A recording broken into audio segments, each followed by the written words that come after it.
The Reserve Bank's fears of an Evergrande collapse. Let's have a look.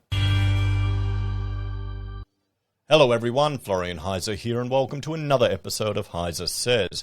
Grab your stein of coffee. We're going to have a look at this article that was sent to me by a viewer from the ABC. This is to do with the RBA's bombshell comments regarding Evergrande. So, China's financial system could collapse, what the Reserve Bank's Evergrande bombshell means for Australia. And this is written by David Taylor from the ABC website. So, the Reserve Bank of Australia has made some startling observations about the possible consequence of the collapse of China's second largest property developer Evergrande. The central bank made no reference to China or Evergrande in its October monetary policy statement, but it's more than made up for that in its latest financial stability review. The RBA warns vulnerabilities in China's financial system remain elevated and authorities face a difficult balancing act. The slow-motion train wreck that is Evergrande remains a crucial aspect to those vulnerabilities. If they act too quickly in addressing these vulnerabilities, confidence in the implicit guarantee that underpins much of China's financial system could collapse, which would lead to financial distress, the RBA says. In contrast, if they act too slowly, the probability of more severe financial stress in the future will increase. Continued bailouts, which seems to be a favorite of the West, also risk further entrenching perceptions of implicit guarantees, and that would create then, moral issues where there's no incentive to be wary of the risks one is assuming. In short, the RBA believes China's authorities have found themselves caught between a rock and a hard place on managing the wind-up of the world's second most indebted company, whose collapse could trigger wider stress in China's financial and real estate sectors. Financial markets still fear for the future of China's second largest property developer, while another global financial crisis has been considered a distinct possibility. And we are hearing that again and again. A lot of people are warning that this could lead to a GFC, but could it? We'll have to see. I'm not quite certain. More immediately, though, serious questions are being asked about the health of the Chinese property sector and what that means for countries like Australia that are heavily dependent on robust Chinese economic growth, and we certainly are. You've got foreign investors buying our currency based as a proxy for the Chinese economy. Just dwell on that a moment. I'm going to have a shot of coffee while you think about that, guys. And then yet we have all this political animosity between Australia and China. It's just insane. It really is. So, another crucial question then is, how can Australia achieve strong, sustainable economic growth without significant help from China? Well, we've become addicted. We got lucky. In the GFC, let me bring up this one here. This is this here is showing you GDP growth below since the GFC. Okay, see that the line cutting across the chart, the trend line? Now, more times than not, we have been at or below trend since the GFC. Now, some people are claiming that it was Rudd's splurging of money with the building education revolution or the free handouts that saved us from a recession. But really, no, it didn't. It was China. So our GDP may have avoided a recession, but we have been depressed since the GFC. That's why our growth has been, in some ways, it's exacerbated the divide between those that are doing well and those that are not here in Australia. So let's have a look. How did we get here? Rumblings of a debt crisis began earlier this year when Chinese authorities demanded several of the country's heavily leveraged property developers rein in their debt exposure. Developers were told if they failed to meet one, two, or all of the three debt red lines, regulators would place limits on the extent to which they can grow debt. The crisis shifted up a gear last month when Evergrande failed to meet several debt payments. It became clear to global financial markets that Evergrande had been relying too heavily on debt for growth.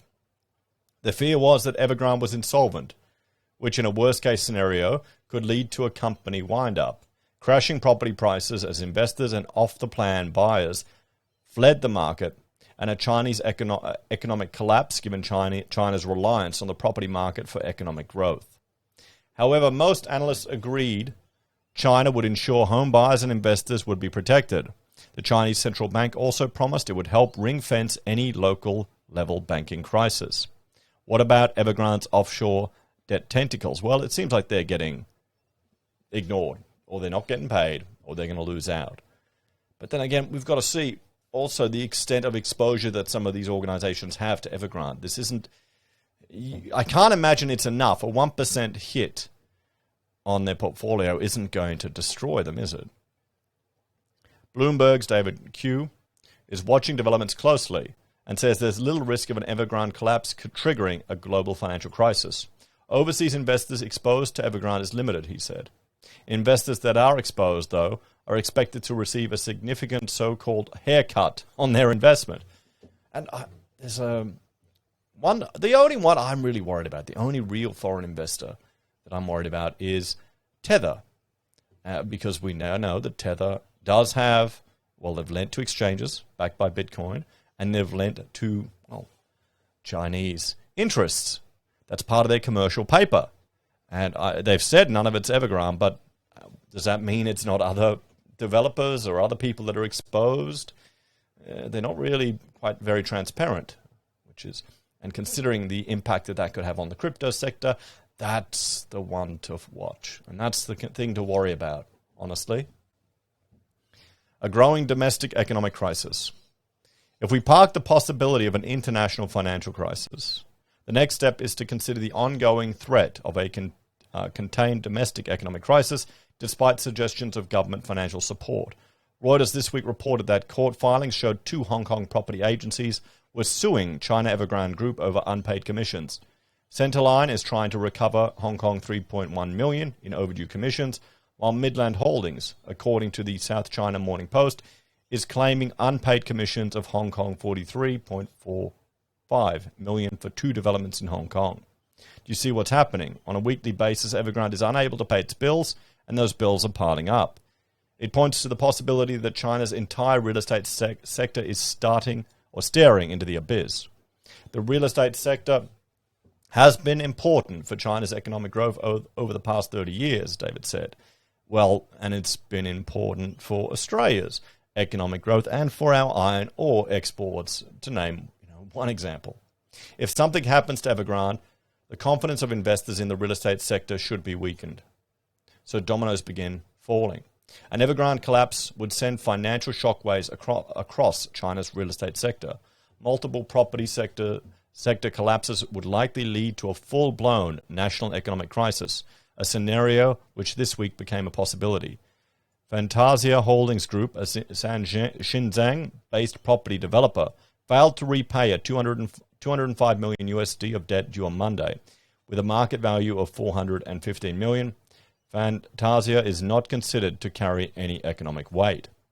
But its cash flow problems only added to worries. The entire real estate industry is at risk of a sector-wide crunch that could put further pressure on China's slowing economy. The epicenter of this debt crisis is Evergrande, and it's looking okay for now.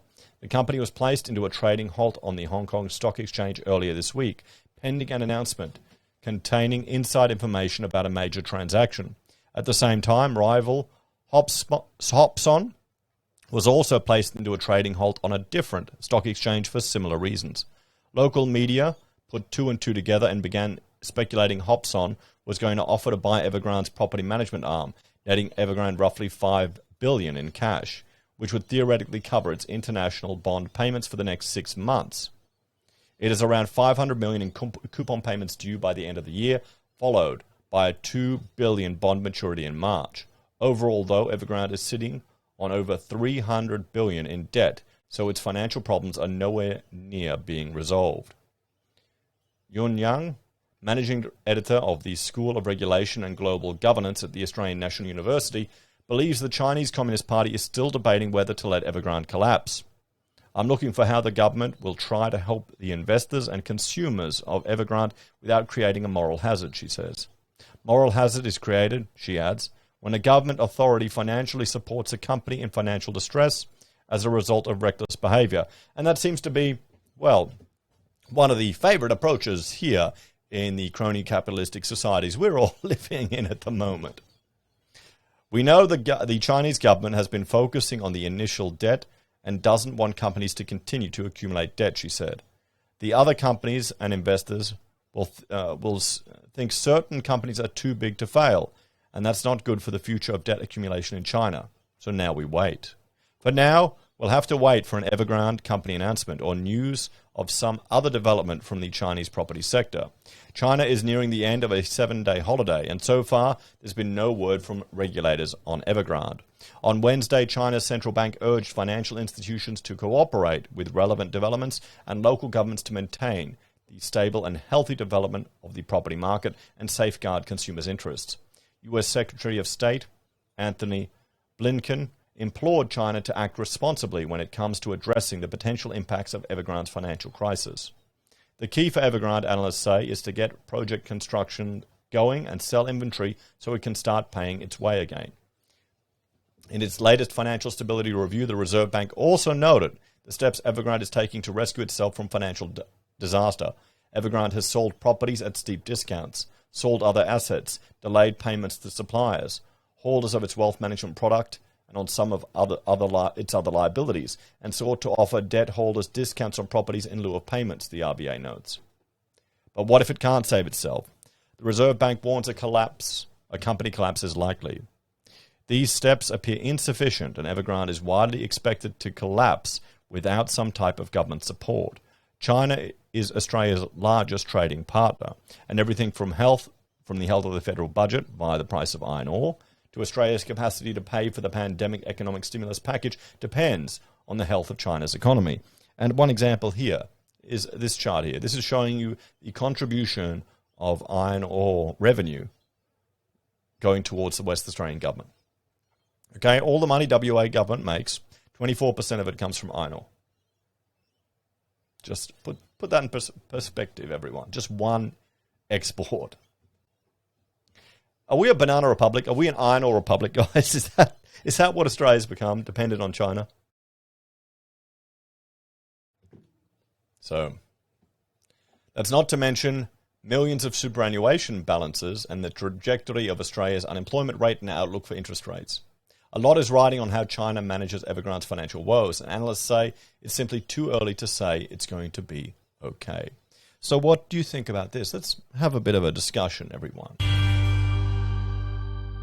I honestly think we need to be wary of the fear.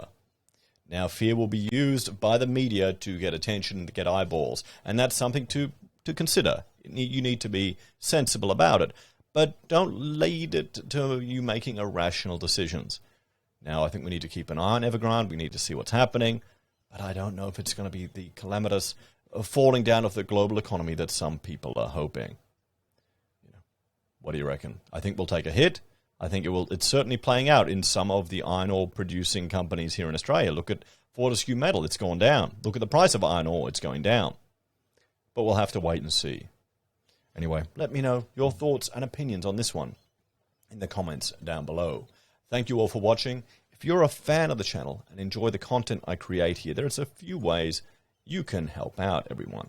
You can, if you want to take part in the discussion, you can join the YouTube or the Twitch channels to take part in the discussion when I record my morning shows.